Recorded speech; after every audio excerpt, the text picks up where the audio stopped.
Welcome in from your SUV, from your tractor or your ute, or maybe you're even riding your electric motorbike. But from wherever you are, you're with Alistair Moorhead and Glenn Judson, and this is the Al and Juddy Show.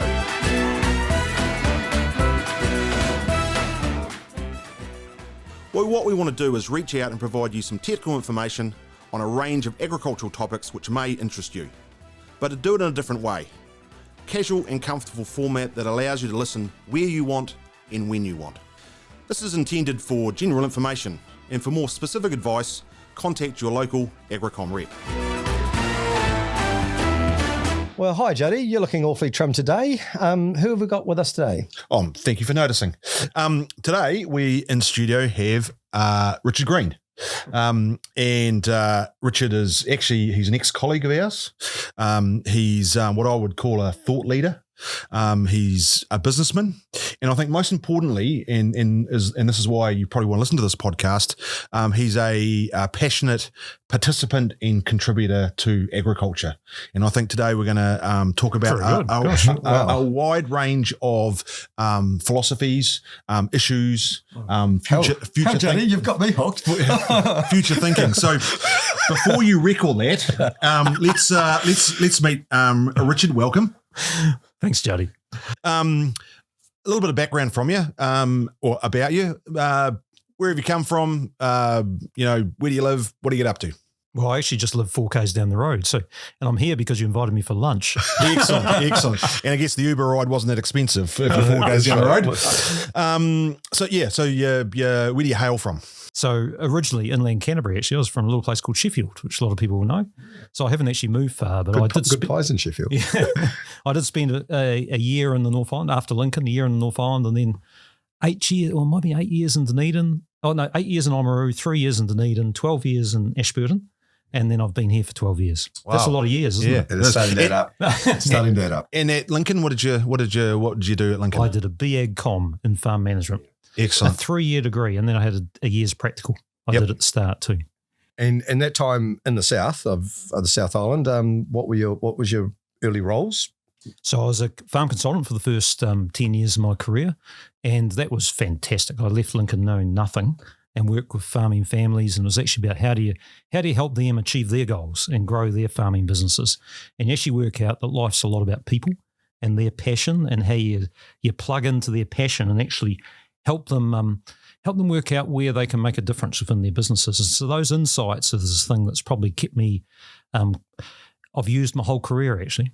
Yeah, there was a address that I think I heard you make one day, and you were talking about those early years where the privilege was if you had 10 farms, every year you got 10 farming years of experience of people. It's true. And so you quickly built up, what's important, what's not important, and how some of these things work. And actually, I think working with farmers in North Otago, particularly at the end of the 80s, and we'd just gone, farm subsidies been removed, but also in North Otago, terrible drought right down the whole east coast.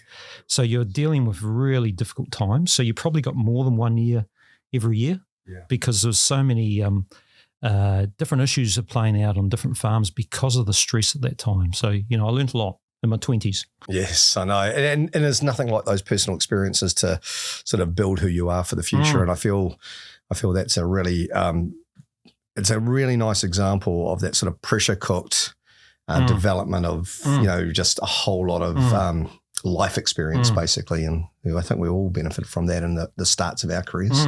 So before we get into some of the really chunky issues, I thought we'd ask some of the more difficult questions. Right. What was your first car?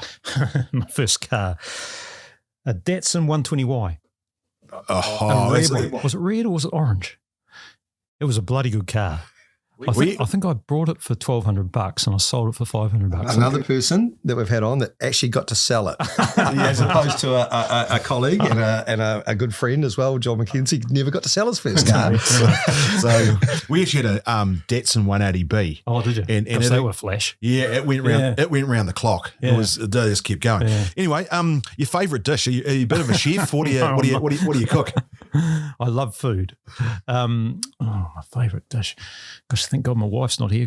I'm not good enough. I'm not a good enough cook, but I'm very good at steak. I had a fillet steak last night. It was fantastic. So I'm good at cooking steak, but probably more on the 4 minutes aside type trick. Yeah, are you a medium rare sort of a guy? Yeah, I am. Excellent. That's the only way to have it. Lastly, what sort of music do you listen to? Do you listen apart from podcasts? Don't get time for music. So many good podcasts. Yeah, exactly. Juddy Show. But if you were listening to a bit of music, well, what's your vibe? It's a bit of country, probably. To be fair, it's something a bit slower, bit of beat to it. Yep. I'm very good at singing. I could do it later on, actually. A bit of Take Me Home, Country Roads. Yeah. There's a certain time of day and a certain time of a vibe that goes well with that one. So now we've got through the chunky issues. Look, it's quite interesting because there's always an interesting point where we all connected, and it was actually before we were colleagues. It was an attempt to make us colleagues.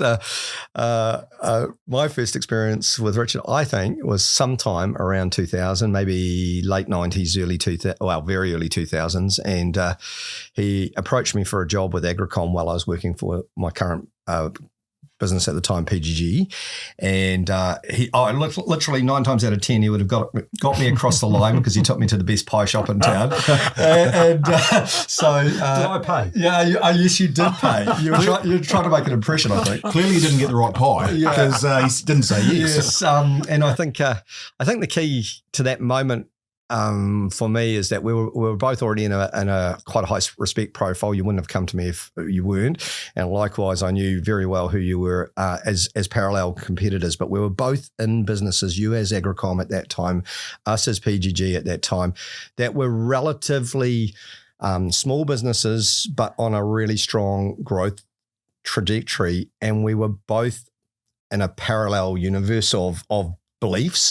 We were very aligned. Ironically, as competitors, we were making gains because we were both seeing the opportunities in front of us through quite unique lenses at that time. And would that be how you saw it at that moment? It was probably a couple of things there, Al. I mean, the first thing we always believed in Agricom, and I was involved in Agricom in the early days when Agricom, I think when we started, had 4 people. Yeah. To what it is today, exactly. When you think of the journey it's been on, I'm immensely proud when I look at Agricom and it's more the culture and the people in Agricom. And I think right back in the early days, we knew always it was about people. So we actually knew, we always thought ahead. We didn't actually live in the present. Yeah, that's right. We were always thinking what we were going to be in 5 years and the skills and the people and the culture we needed in the business. So the fact I came to you, Al, was the fact that we saw that you were the sort of person that we wanted in our team. And it added value. And I think the other thing back at those days, the reason that Agricom was successful and PGG Seeds was successful was because we weren't about hard sell, were we? No, we weren't. We were very much about how do we add value to farms? And because at the end of the day, you could never sell technology unless the farmer got a benefit out of it. So we're actually all about the farm system and where our technology, and it was seed that we were selling and forages, where they fitted within that farm system. And we actually weren't as much about the cultivar they should use. We're more about how they established the cultivar, whatever they chose, and then how they grazed it, how they got a return on that cultivar. And I think that's why we're quite aligned in our thinking in those early days. And I felt that was the moment that the 5 years later, and there was a group of seed industry mergers in New Zealand, and the first of those mergers, as sort of like the dominoes started to occur, was the merger of PGG and Agricom, and there was the biggest high five moment ever at that time, because if there were 2 businesses to come together in a very seamless way with very strong, because our cultures were the same. We're the same, yeah. And it was it was a really cool moment, actually. It's really interesting. You talk about this, the way that you sell it and the ability not to just hard sell a cultivar, but some of the philosophies behind it. And I remember Richard stuck me on a plane to Ireland in mid-career and said, let's have a test to see whether the way that we look at those farm systems, whether we can replicate in Europe, which was actually Ireland's probably the closest thing we've got to a New Zealand system. Well, we're just trying to get you as far away from New Zealand as possible. Well, I thought that. And so it was really interesting because what it made me realise was that sort of philosophy isn't everywhere. No. In fact, it's quite unique. Not. It's quite unique. And so, but you see the lights come on when people get exposed to that. So I think that's a really powerful message in terms of the way that you do that. But Juddy, I think there's another philosophy of mine that comes out there, and it's interesting, I've forgotten that actually, because I've always been about looking at people and saying, how do we help grow this person? I try and do it for myself as well. How do I keep growing myself? Yep. And so right through my career, I've been working with some really good people, and you actually realise often you need to internationalise them because we're so focused just on New Zealand, and actually get a different way to look at the world and actually get more skills in your toolbox. And so I've gone on and I've actually been really involved in rural leaders, and I ran Nuffield for 3 years and I really enjoyed that. I've been involved in AgMart for 7 odd years, and that's all about how do we develop leaders in New Zealand and people that look at things differently, because we've got to challenge the status quo, because the status quo has got us to where we are, but I don't feel we're going fast enough to the new frontier as a philosophy of mine. Yep. And just on that, do you see, is there hope with the young people coming through? Oh, fantastic. Do you see people that are going to pick up the mantle and go forward? Yeah, absolutely. I have an immense privilege every year. Twice a year actually. I speak at the Kellogg intakes every year. Well, I'm on a panel of 5 people in the panel on the first day, and then I go back often and look at the projects they've done and the growth in those people, but their desire, their passion for our industry. They're deeply passionate, but they're all struggling with how do they contribute. Other than the day job, how do they contribute to something that's bigger than themselves? And across New Zealand, we've complicated our whole structures, and it's very hard for people to know where they can make a difference and how do they find that door to open and be invited in to make a difference. So I think that's one of our challenges. How do we connect these passionate people with the opportunities we see so they can actually make a difference to something bigger than just within their own lives? And I think a big part of that is the acknowledgement of just, we're a small country. We have a small industry, which is, a heart and soul of what the country thrives on and excels at. But as small as I've just described it, it is actually quite big. And, taking people on a journey, having a big enough influence across a big enough footprint to make a difference is without doubt the future of this, the challenges we face in New Zealand. And, we can discuss, and we will, I'm sure, tease apart value opportunities. But, you and I have discussed this from this perspective, is that at times you can build up a lot of value opportunities, but can you take a whole lot of people on that journey? Can you actually create a whole industry on the journey? So there's lots of small answers, but when it comes to the big, hairy answers, how can you influence change across a large footprint? And we both know that is actually not that straightforward. It's behaviour change. It's a behaviour change at mass and it's alignment of a whole value and it's chain. Much bigger than people think. That's the key. We think it's small, therefore we think we can actually break it down with just good demonstration. But the reality is we're talking about tens of thousands of business people. And how do you move a whole lot of business people with you? I wonder whether one of the opportunities here that's going to be presented is around climate action and climate change, where actually we do need a lot of people doing very similar things. And it might be one of the first times where there's a real focus in terms of being able to do that, because we're not all focused on different things. We're actually everybody's focused on. We've got a common enemy. We have. Yeah. And when you've got a common enemy, then that inspires people, doesn't it? It gives them a call to action. Yeah. Yeah. And especially if you can fully acknowledge your part in it. And once you fully acknowledge your part in it, you've actually got a purpose to try and do your bit, whatever that may be. What may be. So what do you think farming, if we looked at, I consider you a thought leader, and it'd be interesting to get your insight into. That's a bit of pressure. Well, yeah, that is a bit of pressure. Yeah, but sometimes you go, you are without knowing it, right? And I guess so. You go, what do you think? The big chunky issues now. What do you think? In 20 years' time, which is probably quite a small time period on a farming system. What are we looking? What are we going to look like? In a funny sort of way, I know you've got a whole lot of ideas loaded. It wouldn't hurt just unleashing the list of ideas that do, because then we might be able to find a few to dive into. Absolutely. And pull out of. So, I know you think about a lot of different aspects of this topic. So, what sort of things as a list do sort of exist in this space? So, I guess the first thing is there's no simple recipe, and we all know that. It'd be great if there was, wouldn't it? If you just do X, Y, Z. And then you'd have purpose, because you'd have absolute focus to achieve those outcomes. And you'd be successful. But the good thing is every business, and in the context of a farm, every farm business has its own unique strengths and weaknesses. So the first thing is we've actually got to work out what our strengths of our farming business and ourselves are, because you actually have to put those two together. And the older I get, the more books I read actually, and because you actually realise the less you know. And I'm going through a phase of reading Jim Collins every year, Good to Great. And Jim Collins talks about the three circles. To define strategy, there's three circles that have to overlap. One, what are you deeply passionate about? So passion's really important. And that's why I love the Agricom team, just the passion. What are you deeply passionate about? The other circle is what can I be world class at? And I think we often forget that, because world class means, in my book, we're more efficient than someone else at doing it. So because we're world class, and that's really important, because the third circle is what drives our economic engine.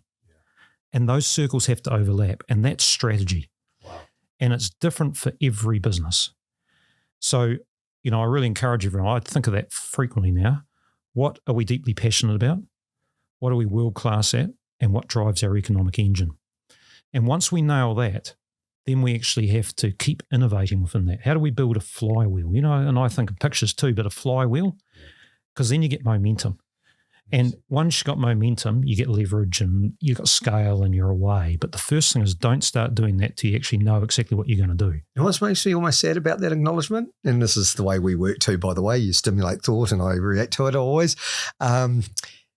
You just described agriculture in New Zealand to us in those three circles. Yeah. And my great fear is, have we messed with some of those circles to such a degree that the bit in the middle is getting out of kilter?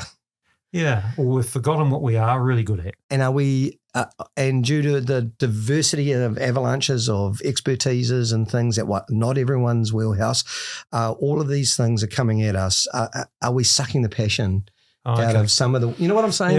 That I would say New Zealand has become a world-leading, efficient agricultural entity. Early adapters, large-scale movement, and then the challenge. My interpretation of those three circles at the moment is, I think we were there. And how do you get there? How do you stay there? But how do you stay there? Because we're actually more hard. Yeah, more difficult. And this is what I'm feeling. I was like, we are one of the most efficient countries in the world. That's not a whole lot of worlds. That's this world, which means there's not a lot of other people that are that much more efficient than us. But and that's not a good enough thing for so many people, because we must always improve, which I don't. I agree with the sentiment, but it ignores the fact that we got there because of passion.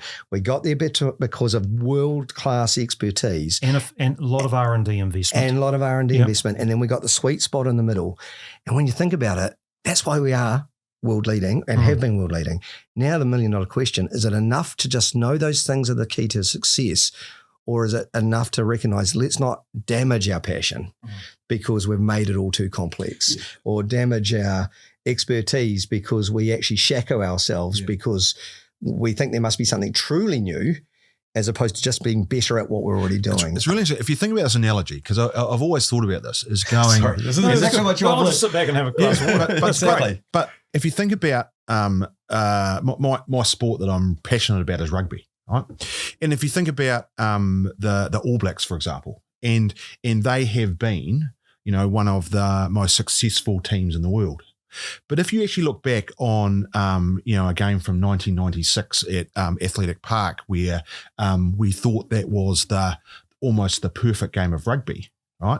If you fast forward to today, it's actually quite a slow game, and it's actually quite boring because the public's moved on and other sports have moved on, and so speed of the sport, and so things have changed. And I see that that you've got to that point, but you've always got to be looking around to going, what's the next best thing? Because not only do I want to be, I know I've been good, but now the game changes and I want to stay there. You've got to be able to adapt to that. And if you looked at some businesses that have been very, very big in the past, and I look at some of the companies that made film for cameras, right? Some of those aren't around anymore because people have moved on, and the successful ones adapted to the new environment. But if you don't adapt, then actually at some point you lose that world classness because other people have found different ways of doing it. And And agree. And a couple of challenges. I think post-COVID, inflation has killed some of our business models because inflation, circa 30% inflation over 5 years. And we're finding that in the sheep and beef game at the moment. Yeah. I mean, it's just, we used to be able to, in a bad year would perhaps break even and make money in the other years. I mean, now it's in a good year, you might break even. But the key to that is your gross income. And the key is the gross income hasn't adapted or hasn't been valued. Yeah. Valued, which is actually a lead into another topic, actually, and how do you capture value in a situation exactly like that model. But when your gross value hasn't continued to be improved or captured a higher value component, when costs rise underneath you, you're very vulnerable. Yeah, and I think if you go back to the sheep and beef, you could argue if those three circles, we were world class at low cost meat production. Yeah, and we were. And some farmers still are, to be fair. Yeah. But inflation's, and particularly when you remove wool as an income source, and the cost structures around some of our worm burdens at the moment, and so we've actually become no longer world class and I think I'd love to see some numbers on this, but I suspect Australians are cheaper at producing lamb than we are. Yeah, and their lambs are 12 months old. Yeah. And so we have a much more efficient lamb, 90 days to 120-day-old lamb, but they can be efficient at 12 months, which is actually a bit scary. So our old commodity model for some people doesn't now work. So we've got to adapt. You can't just keep saying, well, it used to work. Why isn't it working now? The world's moved. Things have changed. And I think that's the thing I've learned. Those three circles do keep changing. So you've got to constantly, the success where you really make money is as long as you can stay in those three circles and run a simple business and then take that profit, reduce debt to give you buffers in the future, or scale so you increase the profit you've made and then take that capital and reinvest it in a range of things that give you resilience. Resilient businesses are critical.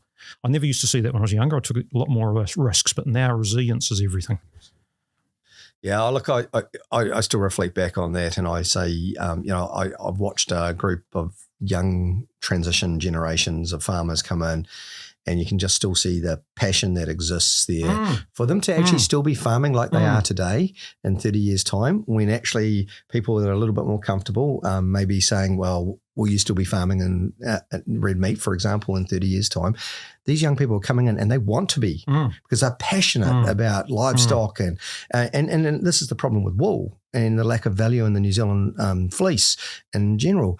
You have generations of passionate people about wool, and that passion has been eroded because there's just been no acknowledgement of the amazing value that wool could be as an environmentally sustainable product. Yeah, and so you suck a passion out of it and you start to erode parts of those key drivers like we discussed. I heard a really interesting phrase the other day, and it was around the wool, because when you think about if you cut the income in half, of course this is going to be very difficult for a sheep farm. But the phrase was, it just appears that the world has fallen out of love with wool. Yeah. And how do you make the world love wool again? Well, I'm not sure it's going to be that easy. And so it's a really difficult thing because it is such a great fibre, but it seems the world's fallen out of love with it. So it's, again, and then the passion gets drained out of it, and then that takes a part of that passion out of the industry, which is part of this issue of how do you keep the passion high as part of that scenario. You've got to believe in something. Tell me about technology. Technology in terms of looking at farming and agriculture in the future. Important, critical, not important? What's your view? Absolutely critical. I mean, and you look back historically, we've always used technology and we've adapted to technology. I think back to some of the huge technology changes that we've seen. End of fight. Novel endophytes, AR1. Remember when AR1 came in? Or Endo-safe, if I go right back. Yeah, exactly. That is a bit more rocky. I missed that one on our endophyte podcast, but yes. A bit more rocky time. But AR1, the tipping point, I mean, we all did numbers. Remember in the NZPBRA about what the uptake would be? Yeah. I mean, we just blew that away. And why? Because it was a really good value proposition to it. It solved a genuine problem that everyone had. And it was financially economic for farmers to do, and we made it simple. Yeah. And we all had aligned messages as an industry. Even though we're competitors, we were all completely aligned in the messages. Yeah. You look at irrigation technology and you look at, pivots. And again, went from border dike to pivots. It was almost over 10 years, 90% of the industry tipped because, again, we could make It had a 15 to 20% return on capital and also drove huge environmental benefits. Sheep scanning technology. So we've always used technology. We've always adopted it. I just think now we're coming into this technology phase and era, and we've got to be so light on our feet. I guess all of us come from the generation that you don't have technologies for technology's sake. You got to actually make money out of technology. And often that means a system change. Like you can't just put a system, a technology in and then expect you're going to make money out of it. You've got to adapt your system too. Yeah, like absolutely. You think back to early flowering ryegrasses, okay, and more Italians in your system, hybrids. Okay, that meant we could actually lamb earlier or get more production earlier. So we had to do something fundamentally different to our management to actually get the value out of that. And that's almost what I always discuss is that the reality is if you do not change, if you do not change your business, you don't change your stock policy, you don't change anything, you can, dare I say it, change something. Yeah. But if you haven't changed enough, you'll never change your outcome. No, you won't. And so, if you start to regrass more, you get that new grass phase at a higher level, but you change no capital stock. No.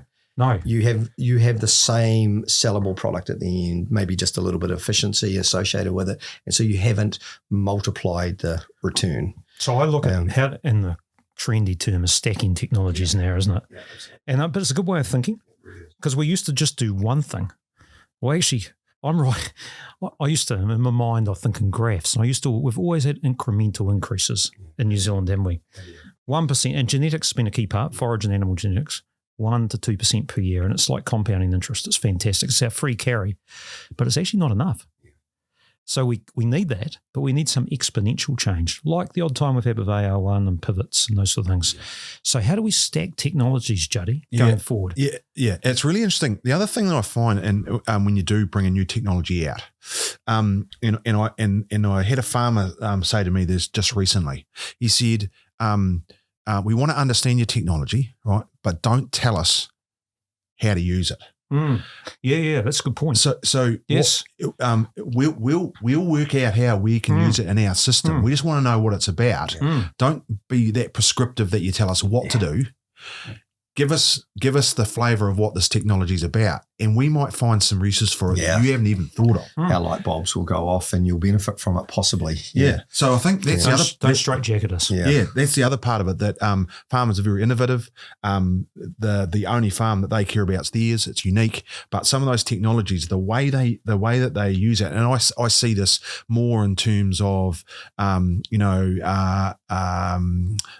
ID tags. Right?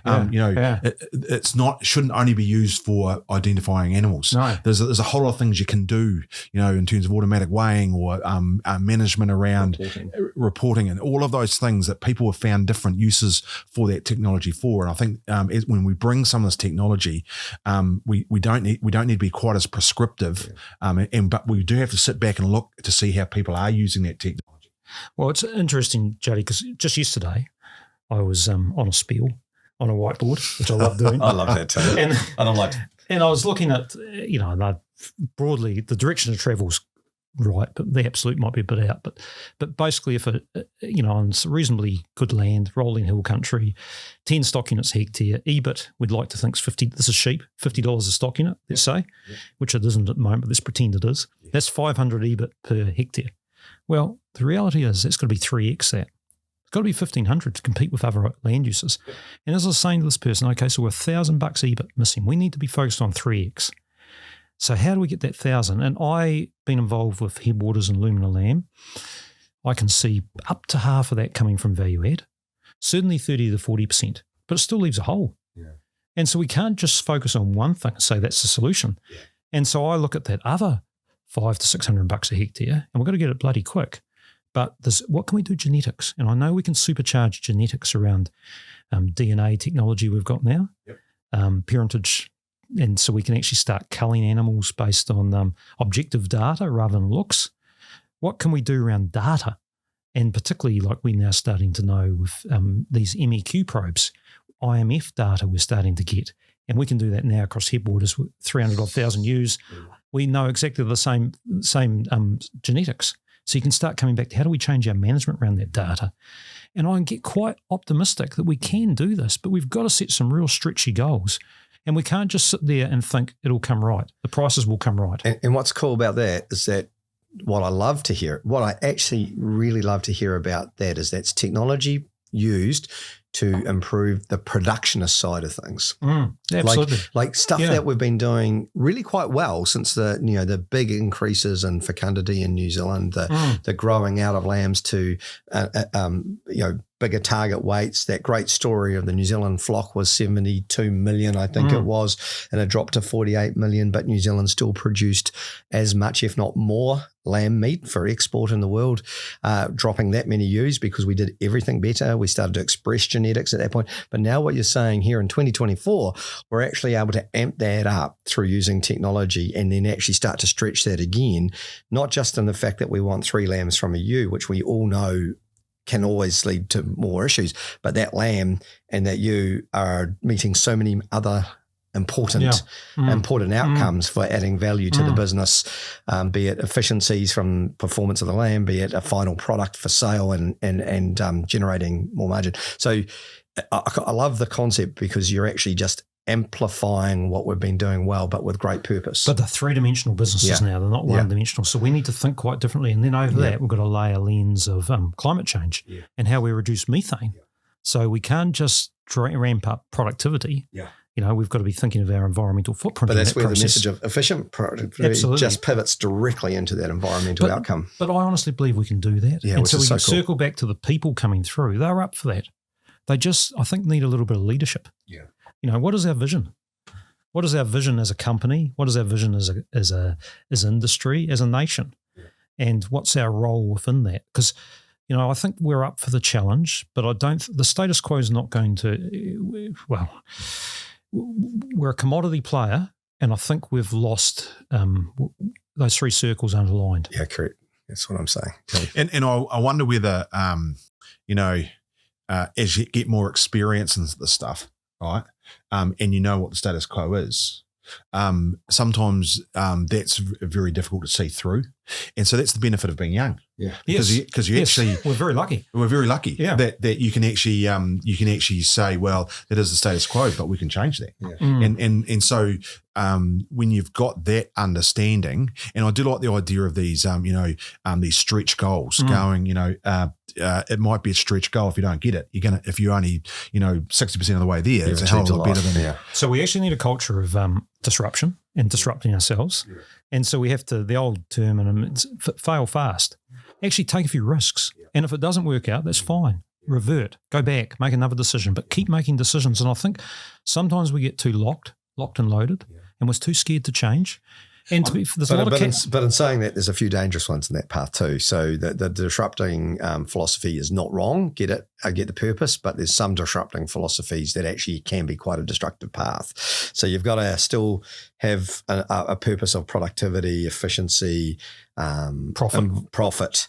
And if those things aren't all together, some of those disrupting things can take you down a different path quite fast. And we've seen a few of those emerge in New Zealand in recent years.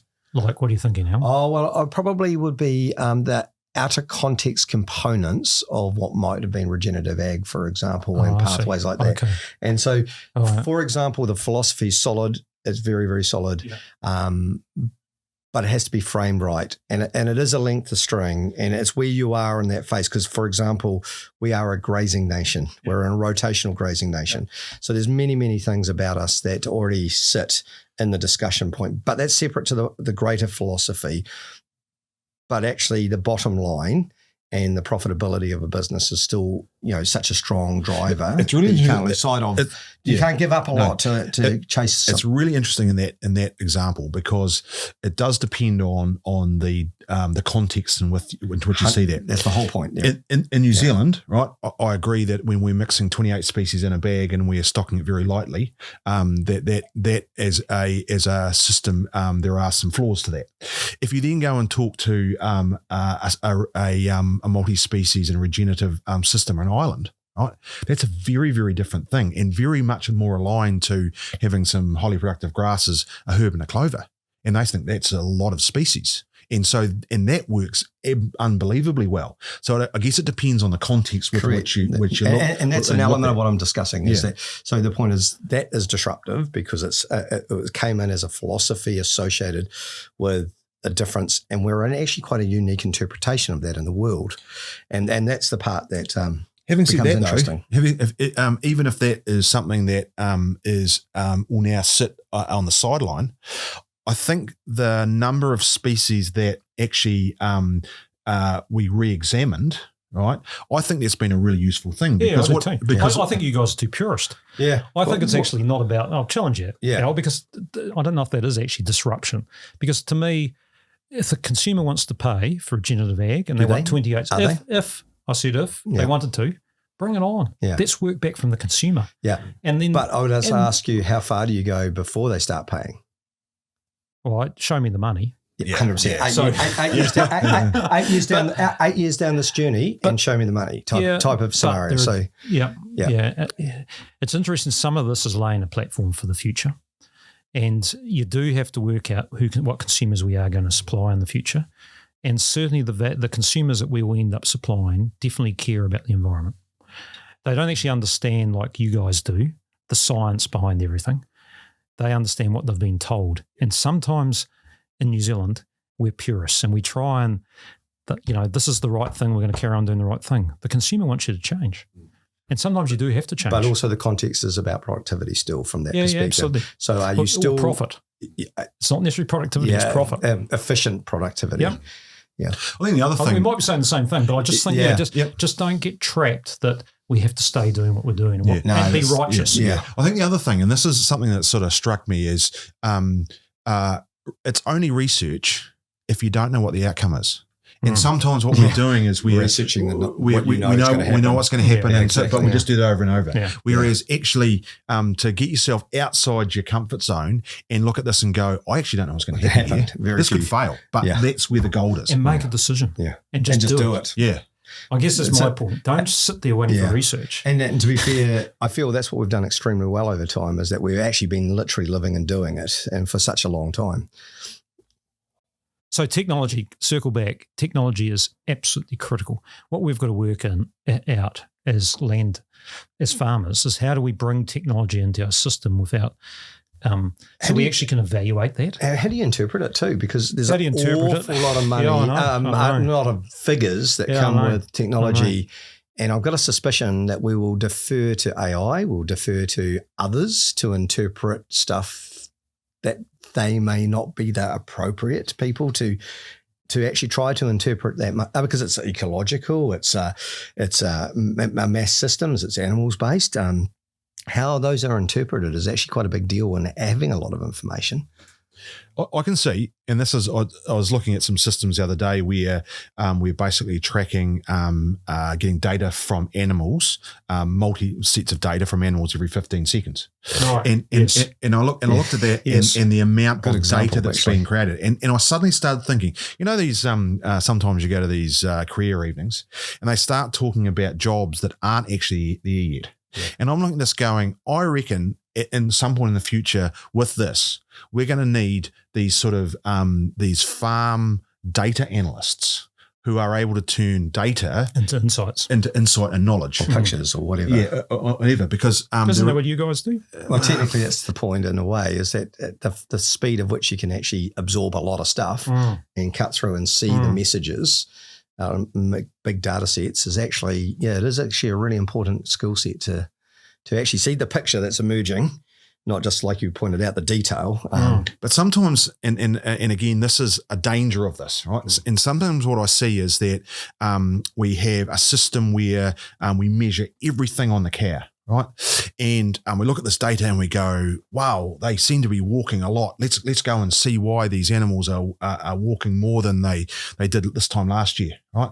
And what actually happens is all you've done is you've got a very, very sophisticated system of telling you the cows are hungry and you didn't get the allocation right. Yes, exactly. And so we went back to doing your pasture walks for a start and your feed budget, you might have been okay. So it's that, the idea that, someone's invented a pen to write in space, but someone else just took a pencil.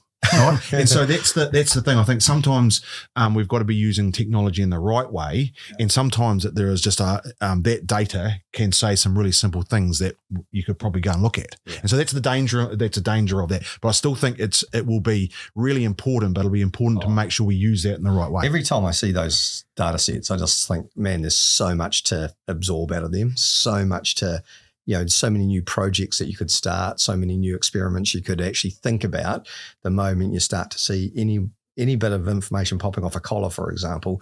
There's just so many connotations of which you could say, I wonder which one of those is the big hairy one. And we have dairy farmers as well, a couple of dairy farms. And so our approach is we're fast followers. We're not the innovator. We do on a scale and we're low cost. And we haven't got the people probably that are passionate about data and insights. So we watch very closely what everyone else does. Yeah. And 100%. then we follow quickly. So you don't have to be a leader in all these things. So is there a third? If we were thinking about sort of three big things that, so we've got the people, and you've talked a lot about that. We've talked about technology, and is there a third thing that you think in the future? 10 things. Yeah, but let's try a third. Climate change. Yeah. So and I think people, technology, and climate change, and which is certainly not going away. And consumers. And consumers is really important because ultimately that's the reason our businesses are here. And we have to evolve our businesses back from our consumers, and consumers will change, and they're already changing. I mean, the average consumer or the average citizen in the world is age 31. And, I've got kids close to that age, and they think quite differently and eat quite differently than we do. And they're the ones also coming into the voting. So, democracies are going to change. So farms are going to evolve around that, and there's no question that we've got more volatility in our climate than we used to have. So we've got to actually cope with that. How do you build resilience in that? So climate change and consumers are two big ones, the two C's. Yeah. And how do you... It'll create opportunities though. So that's not just... Well, that's the point. That's just not a negative. No, it's never a negative. No. I think given that, that's where having a international flavour, I think, is really important here. Yeah. And so by going away, leaving the country, having other things, it gives you a sense of, so what are those consumers? Do you get any young people listen to your podcast? Younger than us? Which would be hard, I know. But I often say, and I've got a different philosophy than what I used to have, which is, I've had to change, and that's adaptation, I guess. But I used to think, study, get into your career, absolutely go hell for leather, and prove yourself, save, do whatever, and you grow, you be successful because you'd hold your hand up all the time. And when now I actually think, gosh, the world's changing so quick, and it's actually an international world. So you've actually got to get offshore. You've got to spend time traveling. You've got to have as many different experiences as possible.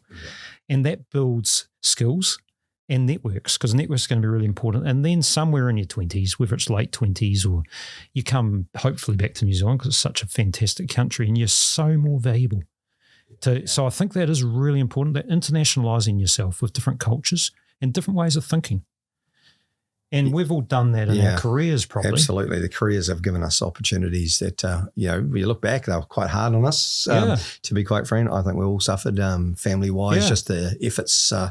And to be fair, no one took over for me in Chile. I know. I'm quite proud of. Did a far better job than me in Chile. But with John McKenzie and yourself going through Chile, was quite proud of the fact that I followed after you guys, because it was a bit of a legacy thing, to be fair. You set the relationships. And up in the US, we used to spend, I'd spend 100 nights offshore a year. Yeah, exactly. 3 young kids. But I learned so much out of it. I know. You reflect back on it, and that you do put lots of pressures. We have got wonderful wives that we owe a lot to with what we did in those days, but like you say, hugely valuable.